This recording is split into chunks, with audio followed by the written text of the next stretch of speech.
ఒక్క బీజేపీ నాయకుడి యొక్క భార్య బనియా ఆర్యబాబన్ అనే పిల్లలు మంచిగా ముస్లింలతోటి వ్యాపారాలు చేస్తున్నారు, విదేశాలు ఉంటున్నారు, అన్ని లగ్జరీ అనుభవిస్తున్నారు. ఎవరి రోడ్ల మీదకి వచ్చి జంబి కత్తులు పెట్టుకొని చచ్చిపోతుంది, చంపుతుంది, సస్తుంది, జైల్లోకి పోతుంది.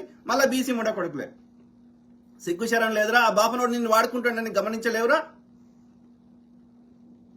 ఆలోచించండి. ఇప్పుడు కాంగ్రెస్ వాడు ఏది రాహుల్ గాంధీ ఆయన ఒక చిత్తశుద్ధితోటి ఇది అన్యాయం జరుగుతుందని ఆయన బీసీ వాదన రాజ్యాంగ పరిరక్షణ మీద కొట్లాడి వారికి 400 సీట్లు రాకుండా చేసేసి రాజ్యాంగాన్ని మార్చకుండా చేసేసి ప్రతి రాష్ట్రంలో బీసీలకి బిల్లు పాస్ కావాలని బీసీ లెక్కలు ఆ రెడ్డి వాళ్ళు ఉన్నప్పటికీ వాళ్ళకి నచ్చకపోయినా రాహుల్ గాంధీ ఇనిషియేటివ్ వల్ల కాంగ్రెస్ కున్న ఐడియాలజీ వల్ల అప్పుడు పివి నరసింహారావుకి నచ్చకపోయినా ఇందిరాగాంధీ తెచ్చిన చట్టం వల్ల భూములు వంచేయాల్సి వచ్చింది. అట్లా అనేకం ఎన్ని కుట్రలు ఇక్కడ లోకల్ ఉన్న వాళ్ళు చేసినా కాంగ్రెస్ కి ఒక జాతీయ విధానం ఉంది కాబట్టి సో బీసీ కులగణన చేయడం జరిగింది.